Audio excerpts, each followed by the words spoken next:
Chapter 19 All Alone. It was easy to promise self-abnegation when self was wrapped up in another, and heart and soul were purified by a sweet example. But when the helpful voice was silent, the daily lesson over, the beloved presence gone, and nothing remained but loneliness and grief, then Jo found her promise very hard to keep. How could she comfort father and mother when her own heart ached with a ceaseless longing for her sister? How could she make the house cheerful when all its light and warmth and beauty seemed to have deserted it when Beth left the old home for the new, and where in all the world could she find some useful, happy work to do, that would take the place of the loving service which had been its own reward? She tried in a blind, hopeless way to do her duty, secretly rebelling against it all the while, for it seemed unjust that her few joys should be lessened, her burdens made heavier, and life get harder and harder as she toiled along.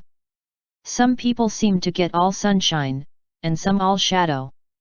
It was not fair, for she tried more than Amy to be good, but never got any reward, only disappointment, trouble, and hard work. Poor Jo, these were dark days to her, for something like despair came over her when she thought of spending all her life in that quiet house, devoted to humdrum cares, a few small pleasures, and the duty that never seemed to grow any easier. "I can't do it. I wasn't meant for a life like this, and I know I shall break away and do something desperate if somebody doesn't come and help me," she said to herself, when her first efforts failed and she fell into the moody, miserable state of mind which often comes when strong wills have to yield to the inevitable. But someone did come and help her, though Jo did not recognize her good angels at once because they wore familiar shapes and used the simple spells best fitted to poor humanity. Often she started up at night, thinking Beth called her, and when the sight of the little empty bed made her cry with the bitter cry of unsubmissive sorrow, "Oh, Beth, come back! Come back!" she did not stretch out her yearning arms in vain. For, as quick to hear her sobbing as she had been to hear her sister's faintest whisper, her mother came to comfort her, not with words only, but the patient tenderness that soothes by a touch, tears that were mute reminders of a greater grief than Jo's, and broken whispers, more eloquent than prayers, because hopeful resignation went hand in hand with natural sorrow. Sacred moments, when heart talked to heart in the silence of the night, turning affliction to a blessing, which chastened grief and strengthened love. Feeling this, Jo's burden seemed easier to bear, duty grew sweeter, and life looked more endurable, seen from the safe shelter of her mother's arms. When aching heart was a little comforted, troubled mind likewise found help, for one day she went to the study, and leaning over the good grey head lifted to welcome her with a tranquil smile, she said very humbly, "Father, talk to me as you did to Beth. I need it more than she did, for I'm all wrong." "My dear, nothing can comfort me like this," he answered, with a falter in his voice, and both arms round her, as if he too needed help, and did not fear to ask for it. Then, sitting in Beth's little chair close beside him, Jo told her troubles, the resentful sorrow for her loss, the fruitless efforts that discouraged her, the want of faith that made life look so dark, and all the sad bewilderment which we call despair. She gave him entire confidence, he gave her the help she needed, and both found consolation in the act. For the time had come when they could talk together not only as father and daughter, but as man and woman, able and glad to serve each other with mutual sympathy as well as mutual love. Happy, thoughtful times there in the old study which Jo called the Church of One Member, and from which she came with fresh courage, recovered cheerfulness, and a more submissive spirit. For the parents who had taught one child to meet death without fear, were trying now to teach another to accept life without despondency or distrust, and to use its beautiful opportunities with gratitude and power. Other helps had Jo humble, wholesome duties and delights that would not be denied their part in serving her, and which she slowly learned to see and value. Brooms and dishcloths never could be as distasteful as they once had been, for Beth had presided over both, and something of her housewifely spirit seemed to linger around the little mop and the old brush, never thrown away. As she used them, Jo found herself humming the songs Beth used to hum, imitating Beth's orderly ways, and giving the little touches here and there that kept everything fresh and cozy, which was the first step toward making home happy, though she didn't know it till Hannah said with an approving squeeze of the hand. "You thoughtful creature, you're determined we shan't miss that dear lamb if you can help it. We don't say much, but we see it, and the Lord will bless you for tea, see if he don't." As they sat sewing together, Jo discovered how much improved her sister Meg was, how well she could talk, how much she knew about good, womanly impulses, thoughts, and feelings, how happy she was in husband and children, and how much they were all doing for each other. Marriage is an excellent thing, after all. I wonder if I should blossom out half as well as you have, if I tried it, always perwisin I could, said Jo, as she constructed a kite for Demi in the topsy-turvy nursery. It's just what you need to bring out the tender womanly half of your nature, Jo. You are like a chestnut burr, prickly outside, but silky soft within, and a sweet kernel, if one can only get at it. Love will make you show your heart one day, and then the rough burr will fall off. Frost opens chestnut burrs, ma'am, and it takes a good shake to bring them down.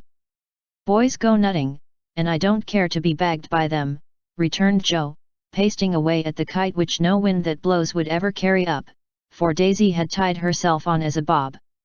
Meg laughed, for she was glad to see a glimmer of Jo's old spirit, but she felt it her duty to enforce her opinion by every argument in her power, and the sisterly chats were not wasted, especially as two of Meg's most effective arguments were the babies, whom Jo loved tenderly.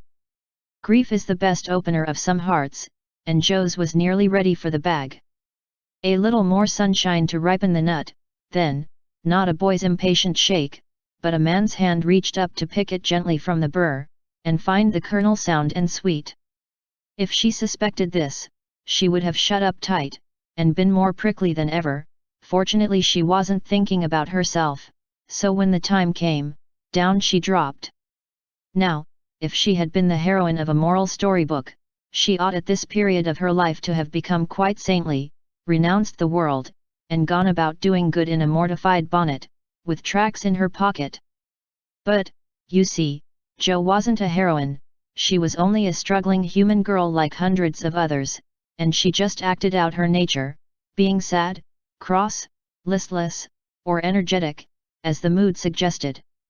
It's highly virtuous to say we'll be good, but we can't do it all at once, and it takes a long pull, a strong pull, and a pull all together before some of us even get our feet set in the right way. Jo had got so far, she was learning to do her duty, and to feel unhappy if she did not, but to do it cheerfully, that was another thing.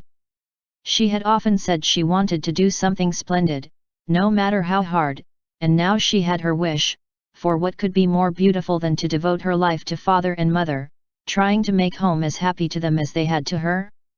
And if difficulties were necessary to increase the splendor of the effort, what could be harder for a restless, ambitious girl than to give up her own hopes, plans, and desires, and cheerfully live for others? Providence had taken her at her word. Here was the task, not what she had expected, but better because self had no part in it. Now, could she do it?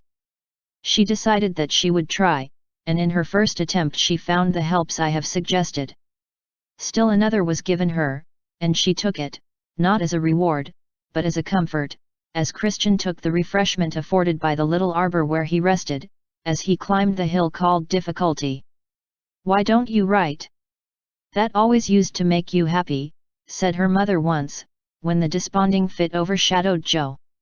"I've no heart to write, and if I had, nobody cares for my things." "We do. Write something for us, and never mind the rest of the world. Try it, dear. I'm sure it would do you good, and please us very much." "Don't believe I can."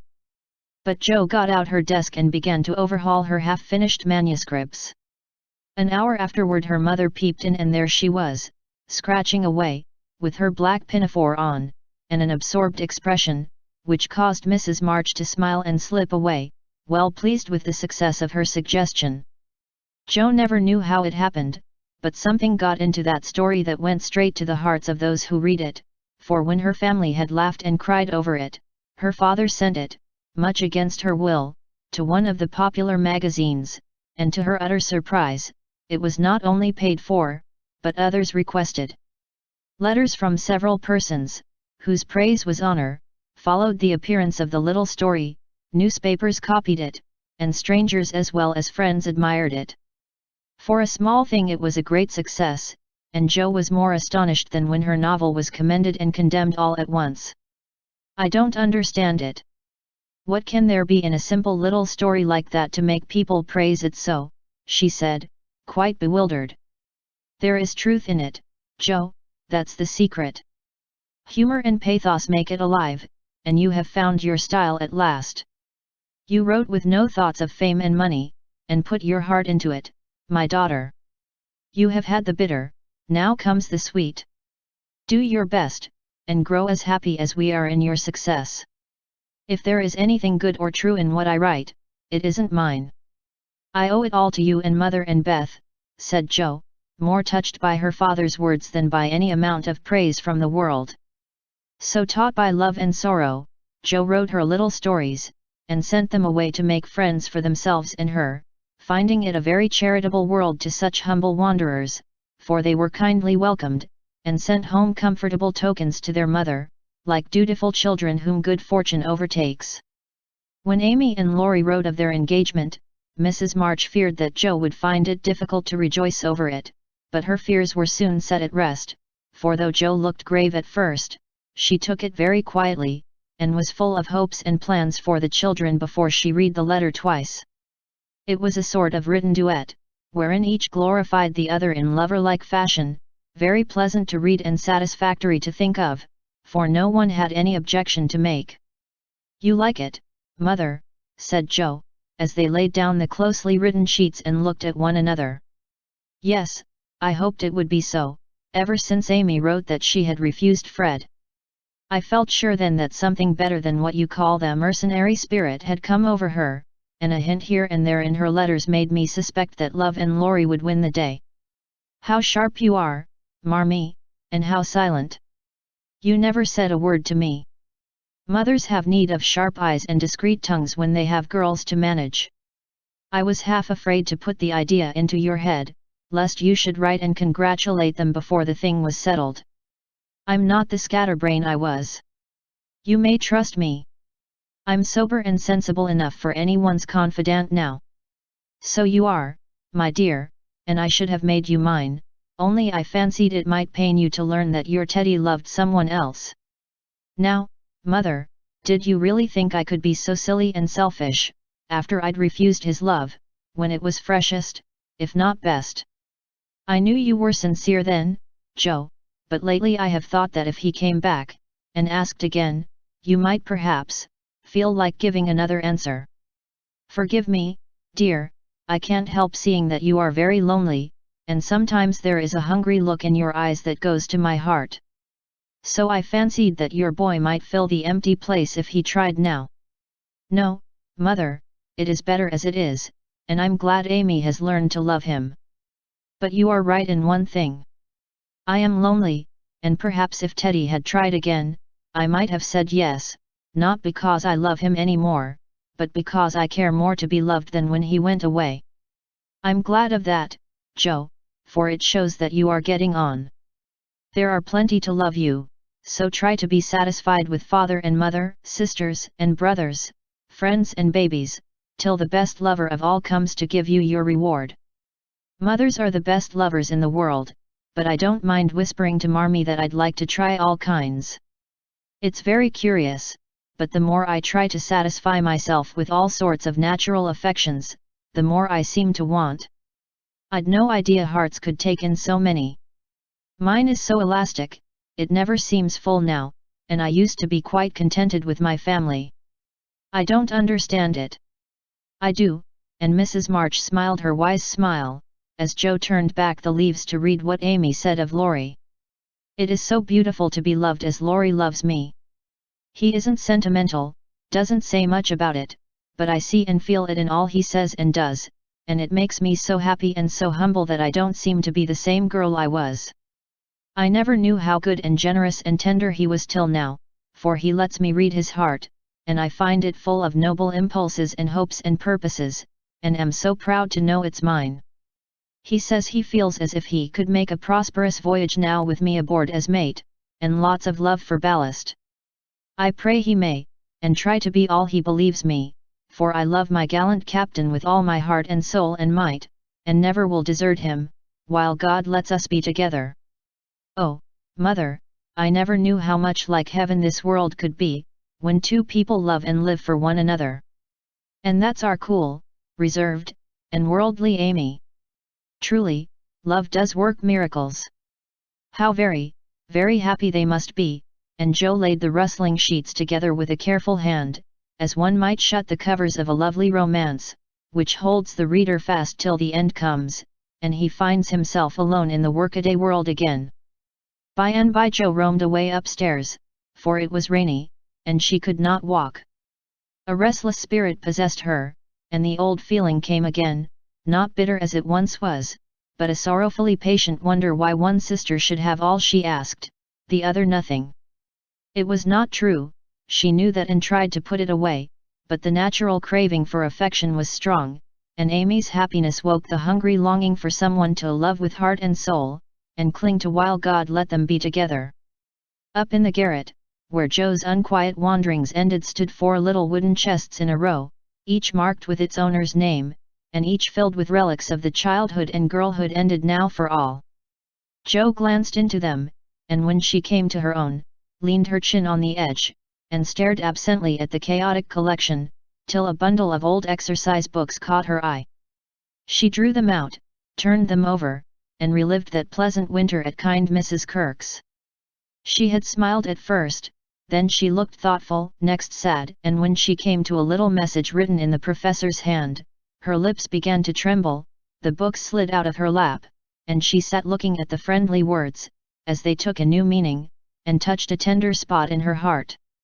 Wait for me, my friend. I may be a little late, but I shall surely come. Oh, if he only would! So kind, so good, so patient with me always, my dear old Fritz. I didn't value him half enough when I had him, but now how I should love to see him, for everyone seems going away from me, and I'm all alone. And holding the little paper fast, as if it were a promise yet to be fulfilled, Joe laid her head down on a comfortable rag bag, and cried, as if in opposition to the rain pattering on the roof. Was it all self-pity, loneliness, or low spirits? Or was it the waking up of a sentiment which had bided its time as patiently as its inspirer? Who shall say?